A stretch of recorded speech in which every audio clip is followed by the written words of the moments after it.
নিয়ে চলছে সেই রাজেশ দা, জামবনির লড়াকু নেতা কৌশিক ভাই,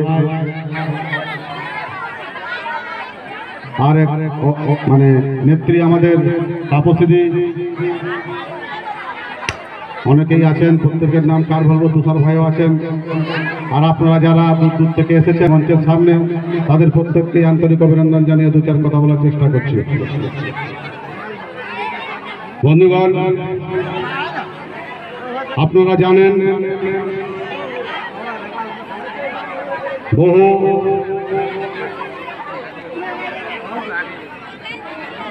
দিন ধরে এই কুর্মী জাতির যে লড়াইটা চলছে গোটা ভারতবর্ষ জুড়ে,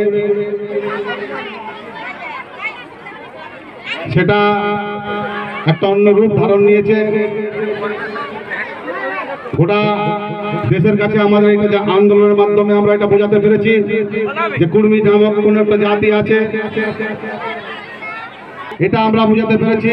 কুর্মী নামক জাতির একটা ভাষা আছে, এটা আমরা বুঝাতে পেরেছি। এখনো পর্যন্ত কুর্মী নামক জাতির একটা নিজস্ব সংস্কৃতি আছে।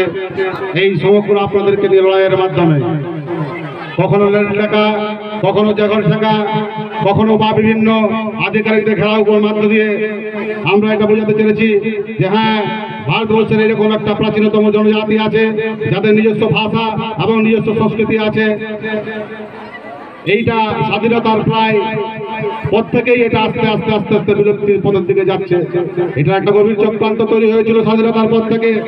স্বাধীনতার পর থেকে এইরকম আদিবাসী জনজাতিদের যাতে মাথা তুলে তারা দাঁড়াতে না পারে, যাতে তারা দীর্ঘদিন ধরে একটা শোষণের জায়গা থেকে যায়, বাবুদের সাথে আমরা যাতে বাবু মানে কি বলবো, বাবু সমাজে যাতে আমরা তাদের ভাতো হিসাবে চিরদিন থাকি, এইরকম একটা শাসন ব্যবস্থা দেশে কায়েম হয়েছে। এর বিরুদ্ধেই আজকে গোটা ভারতবর্ষ জুড়ে কুর্মীরা তার বিদ্রোহ শুরু করেছে, যাকে বলে। এটা আপনাদের কাছে বুঝতে হবে। ভাষা হচ্ছে জাতির একটা অলংকার, সংস্কৃতি হচ্ছে জাতির একটা অলংকার। সেই অলংকারকে আমাদের বাঁচিয়ে রাখতে হবে। একটা মানুষকে বা একজন নারীকে যদি অলংকার ঠিকঠাক ভাবে পরিয়ে সাজিয়ে বার করা যেরকম সুন্দর লাগে, ঠিক সেই রকমই একটা জাতির ভাষা এবং সংস্কৃতি যাতে থাকে, ভাষা এবং সংস্কৃতি যাতে ঠিক ঠিক ধরে থাকে, সেই দিকটা লক্ষ্য রেখেই আমাদেরকে আন্দোলনটাকে নিয়ে যেতে হচ্ছে।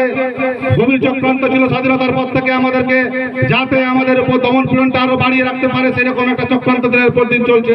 আমরা বুঝতে পেরেছি, আমরা যখন 92 সালে কলেজগুলোতে ছোট ছোট আন্দোলনের মাধ্য দিয়ে শুরু করেছিলাম আন্দোলন, তখন থেকেই হয়তো আমরা বোঝাবার চেষ্টা করেছিলাম যে আমাদের নিজস্ব ভাষা, সংস্কৃতি এবং একটা আইডেন্টিটি আমাদের ক্রাইসিস হতে চলেছে।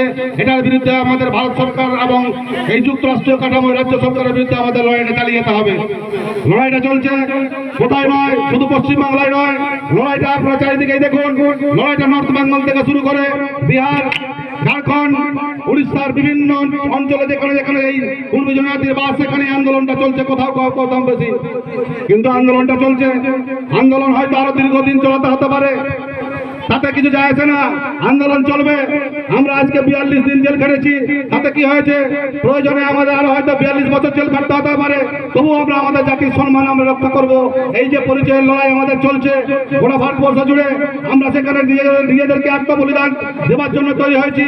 আর বলছি, যারা যারা গ্রামে এই যুবক আছেন, পড়াশোনা করছেন, যারা এখনো পর্যন্ত সমাজকে কিছু দেওয়ার জন্য চিন্তা ভাবনা করছেন, তারাও এগিয়ে আসুন, এই লড়াই আমাদের সাথে সাথ দিন। আমরা বলছি যে একদিন না একদিন জাতির মান মর্যাদা আমরা ফিরিয়ে দেবো। প্রয়োজনে যত রকম আন্দোলন করতে হয় আমরা করব, শুধু আপনাদেরকে পাশে থাকার জন্য আমরা এই আবেদন জানাচ্ছি। আর একটা কথা বলি, এই আন্দোলনে নারী শক্তি আছে, আমাদের মা বোনরা, তাদেরকেও এগিয়ে আসতে হবে। আপনারা জানেন ভারতবর্ষের নারীদের কি ভূমিকা ছিল স্বাধীনতা আন্দোলনে, নারীদের কি বিশেষ ভূমিকা ছিল। গোটা ব্রিটিশ সাম্রাজ্যবাদকে ভেঙেছিল আমাদের দেশের নারীদের যে বিদ্রোহ ছিল। আজকেও আপনাদেরকে এগিয়ে আসতে হবে। সমগ্র কর্মী সমাজের মান মর্যাদা রক্ষার স্বার্থে আপনাদেরকে সামনে থেকে এগিয়ে আসতে হবে। প্রয়োজনে কারখানা বাস তুলতে হবে, প্রয়োজনে নানা রকম হাতিয়ার তুলতে হবে। ভারত সরকার বা পশ্চিমবঙ্গ সরকার, দুটো সরকারকেই বলতে হবে যেদিন আমাদের পরিচয় ফিরিয়ে দিন।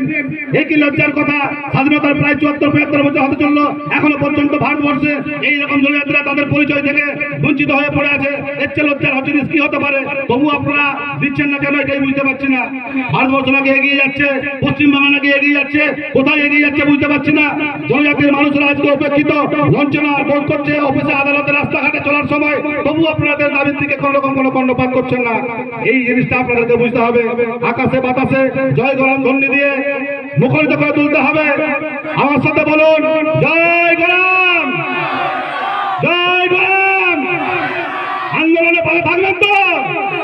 আন্দোলনে পাশে থাকবেন তো? ব্যাস এইটাই, এই ছোট ক্ষুদ্র বক্তব্য বলে আমি আমার বক্তব্য শেষ করছি। জয় গরাম, সবাই ভালো থাকবেন।